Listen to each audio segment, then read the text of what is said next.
Friends, कैसे आप सब। आधुनिक स्टडी मटेरियल में आपका स्वागत है। तो फ्रेंड्स, आज इस वीडियो के अंदर बात करेंगे सीटेट और यूपीटेट जो आपका 2024 में होने वाला है। ये वीडियो दोनों के लिए इम्पोर्टेंट होने वाली है, चाहे आपका सीटेट एग्ज़ाम हो चाहे यूपीटेट एग्ज़ाम हो, दोनों के लिए इम्पोर्टेंट होने वाली है।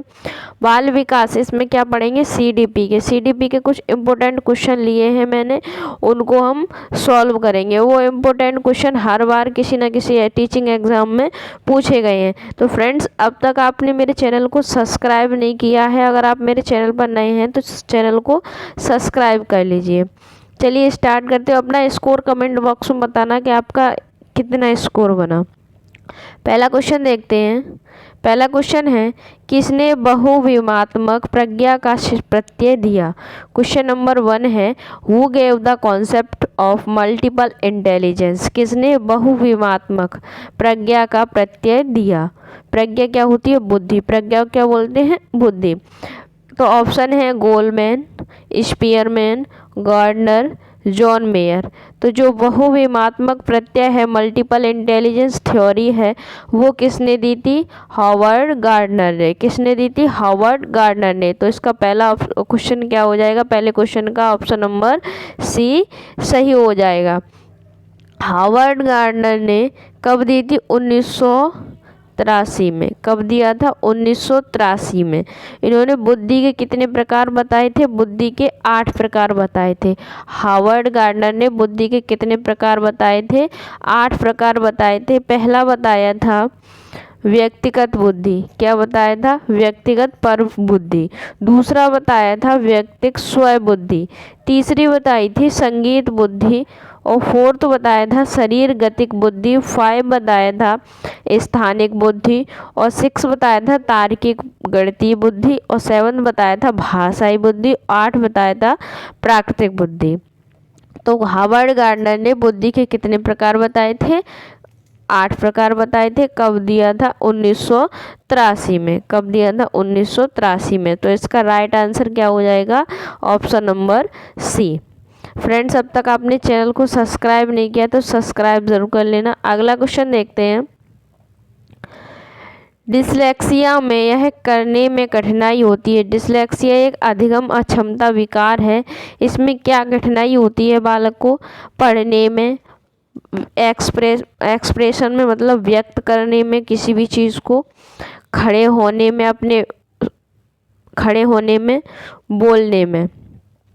तो जो डिसलेक्सिया है वो क्या करने में कठिनाई होती है बालक को, डिसलेक्सिया में किस में कठिनाई होती है बालक को। तो इसका जो राइट आंसर है वो क्या है, ए। इसका जो राइट आंसर है वो क्या है, ए।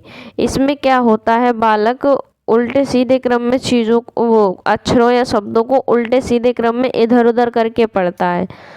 पढ़ते समय क्या करता है, जो स्वर होते हैं या वर्ड होते हैं उनका क्या कर देता है, लोप कर देता है। जैसे वाज लिखा है, वाज लिखा है, तो इसको बालक क्या पढ़ेगा, स क्या पढ़ेगा, सो।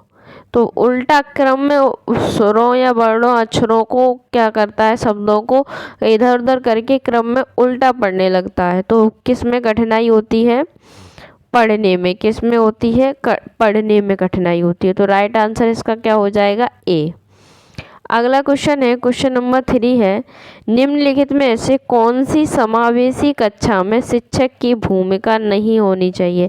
समावेशी कक्षा में कौन सी शिक्षक की भूमिका नहीं होनी चाहिए। क्वेश्चन पहले ये ध्यान से देखो, पूछा क्या है, हाँ पूछा है ना, तो क्वेश्चन में क्या पूछा है, नहीं होनी चाहिए। नहीं होनी चाहिए। पहला ऑप्शन है, बच्चों की आवश्यकता के अनुरूप बैठने की पर्याप्त व्यवस्था करनी चाहिए। तो ये तो होनी चाहिए, होनी चाहिए। बच्चों की आवश्यकता के अनुसार उसमें क्लास में बैठने की पर्याप्त व्यवस्था करनी चाहिए, ये सही बात है। शिक्षक को सीखने में अक्षम को अतिरिक्त समय देना चाहिए। जो अक्षम बच्चा है सीखने में, जिसको कठिनाई होती है किसी प्रकार से, अक्षम है, तो उसको क्या करना चाहिए, अतिरिक्त समय देना चाहिए, अधिक समय देना चाहिए। हाँ सही बात है, देना चाहिए। शिक्षक को बच्चों को प्रोत्साहित करना चाहिए, ये भी सही है। शिक्षक को बच्चों को प्रोत्साहित करना चाहिए हमेशा, ना कि हतोत्साहित करना चाहिए। तो ये बात सही है। लास्ट है, शिक्षक को निःशक्त बच्चों पर ध्यान नहीं देना चाहिए। ये बात गलत है, निःशक्त बच्चों पर शिक्षक को ध्यान देना चाहिए। इसमें क्या लिखा है, नहीं देना चाहिए। तो जो आपका राइट आंसर है वो क्या हो जाएगा, नहीं पूछा है तो डी ऑप्शन सही हो जाएगा। क्या हो जाएगा, डी ऑप्शन सही हो जाएगा। अगला क्वेश्चन है, अगला क्वेश्चन देखते हैं। क्वेश्चन नंबर 4 है, कक्षा में छात्रों को प्रश्न पूछने के लिए, कक्षा में कक्षा में छात्रों को प्रश्न पूछने के लिए पहला ऑप्शन है हतोत्साहित करना चाहिए। क्या आप कक्षा में जो बच्चे प्रश्न पूछ रहे हैं उनको आप हतोत्साहित करोगे, या फिर प्रेरित करोगे, या फिर उन्हें रोक दोगे प्रश्न पूछने के लिए, या फिर अनुमति नहीं दोगे उन्हें? आप क्या करोगे कक्षा में प्रश्न पूछने के लिए? तो क्या करोगे, इसका राइट आंसर क्वेश्चन नंबर 4 का क्या हो जाएगा, प्रेरित करना चाहिए। कक्षा में ना तो बच्चे को प्रश्न पूछने से रोकना चाहिए, अनुमति भी उसे देनी चाहिए कि हतोत्साहित नहीं करना चाहिए।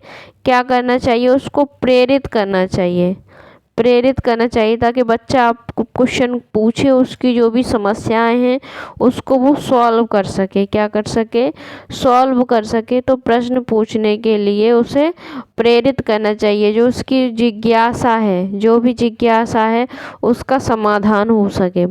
तो राइट आंसर क्या हो जाएगा उसका, बी।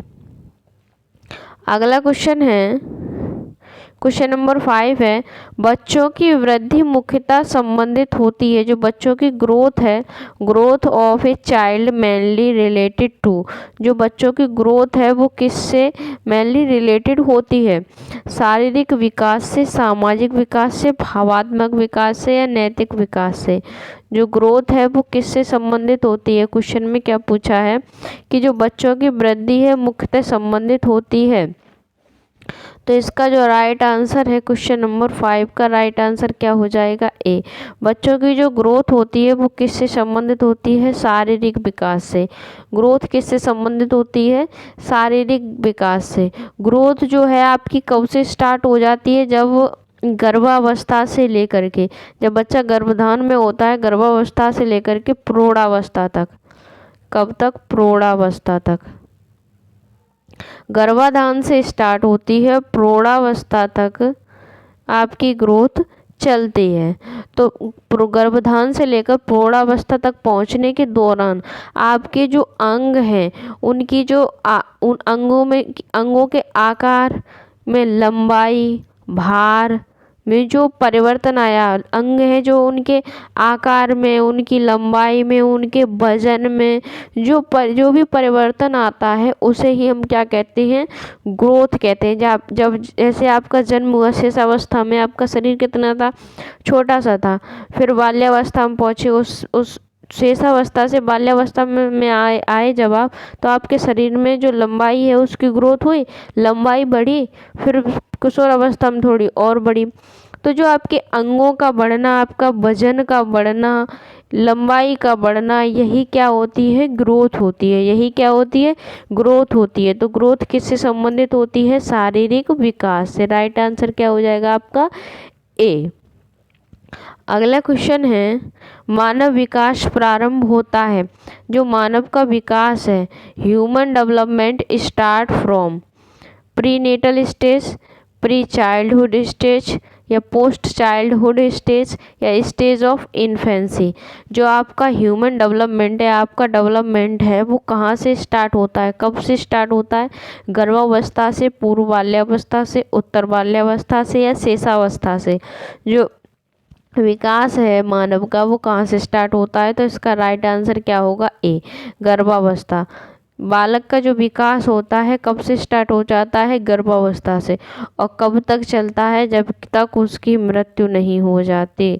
गर्भावस्था से स्टार्ट होता है और मृत्यु तक चलता है, वोम टू टॉम, वोम टू टॉम तक। ठीक है, गर्भावस्था से ही बालक का विकास स्टार्ट हो जाता है मानव का, और कब तक चलता है, मृत्यु तक। और जो ग्रोथ है, वृद्धि है, वो गर्भावस्था से स्टार्ट होकर कब तक चलती है, प्रौढ़ावस्था तक। इसका एक निश्चित समय होता है। ठीक है। ग्रोथ का एक निश्चित समय होता है, निश्चित समय में आकर के ग्रोथ क्या होती है, रुक जाती है। लेकिन जो विकास है वो कब तक चलता है, जीवन पर्यंत चलता रहता है, जीवन पर्यंत चलता रहता है क्या, आपका विकास। ठीक है। अगला क्वेश्चन है, क्वेश्चन नंबर 7 है, द कंडीशन ऑफ लर्निंग किसकी पुस्तक है। The condition of learning book is written by, जो द कंडीशन ऑफ लर्निंग पुस्तक है वो किसकी है, एल थॉर्नडाइक की, बीएफ स्किनर की, आरएम गेने की, आईपी पावलोव की। जो Thorndike the condition of learning जो पुस्तक है वो किसकी है। क्वेश्चन नंबर 7 का राइट आंसर क्या हो जाएगा, सी। क्या हो जाएगा, सी। द कंडीशन ऑफ लर्निंग ये किसकी पुस्तक है, आरएम गेने की। किसकी है, आरएम गेने की। राइट आंसर क्या हो जाएगा, आरएम गेने की। जो पुस्तकें हैं आरएम गेने की, कौन सी पुस्तक, कुछ पुस्तकें हैं उनको देख लेते हैं। आरएम गेने की पुस्तक है द कंडीशन ऑफ लर्निंग, ये तो अभी क्वेश्चन में थी। एल थॉर्नडाइक की जो पुस्तक है वो क्या है, एनिमल इंटेलिजेंस। एक तो एनिमल इंटेलिजेंस, दूसरी है the psychology of arithmetic. BF Skinner की जो पुस्तक है the selection of behaviour. IP Pavlov की जो पुस्तक है कंडीशंस, रिफ्लेक्सेस व लेक्चर्स ऑफ कंडीशन। ये कुछ इम्पोर्टेंट पुस्तकें थी, इनको याद कर लेना। ठीक है। अगला क्वेश्चन देखते हैं। अगला क्वेश्चन है, सूक्ष्म शिक्षण के भारतीय प्रतिमान में कुल कितना समय लगता है।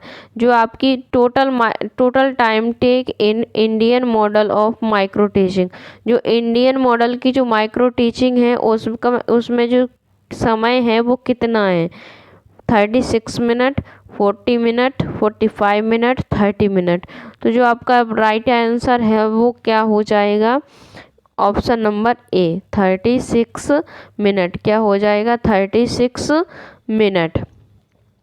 अब ये 36 मिनट को इसका जो विभाजन है वो कैसे किया गया है। पहले तो पाठ योजना, जो आपकी पाठ योजना है उसका निर्माण करेंगे, उसमें कितना समय लगेगा, 6 मिनट, 6 मिनट का। उसके बाद फिर टीचिंग करेंगे, उसमें कितना समय लगेगा, 6 मिनट का। फिर प्रतिपुष्टि का पोषण करेंगे, उसमें फिर दोबारा टीचिंग का सुधार करेंगे तो उसमें क्या लगेगा, फीडबैक देखेंगे तो उसमें कितना समय लगेगा, 6 मिनट। फिर उसके बाद रीप्लान करेंगे, उसमें कितना लगेगा, 6 मिनट।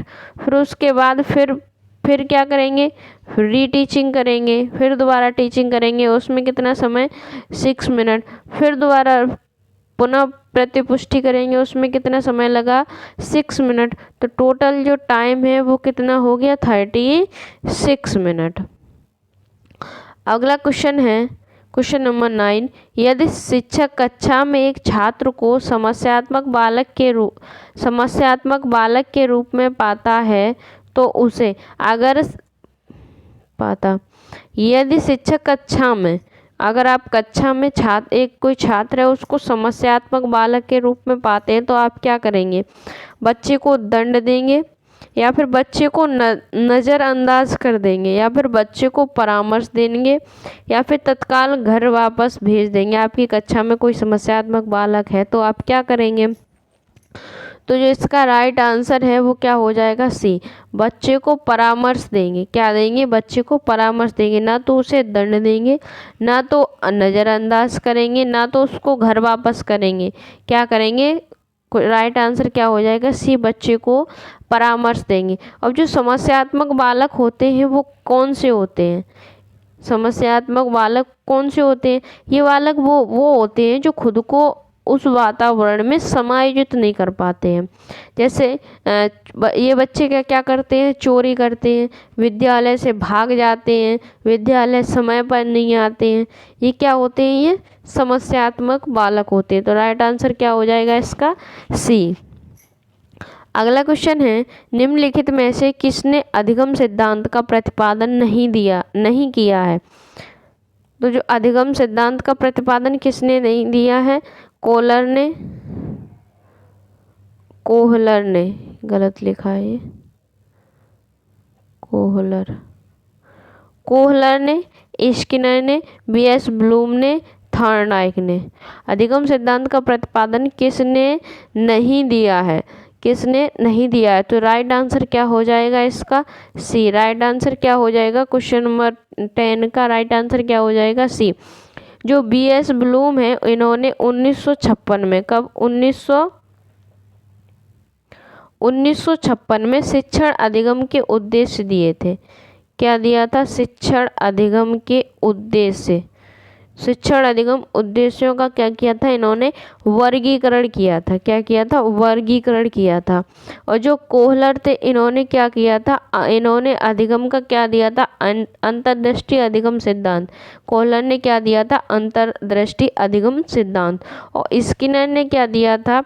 क्रिया प्रसूत अनुबंध सिद्धांत। क्या दिया था? क्रिया प्रसूत अनुबंधन सिद्धांत इन्होंने अधिगम का दिया था।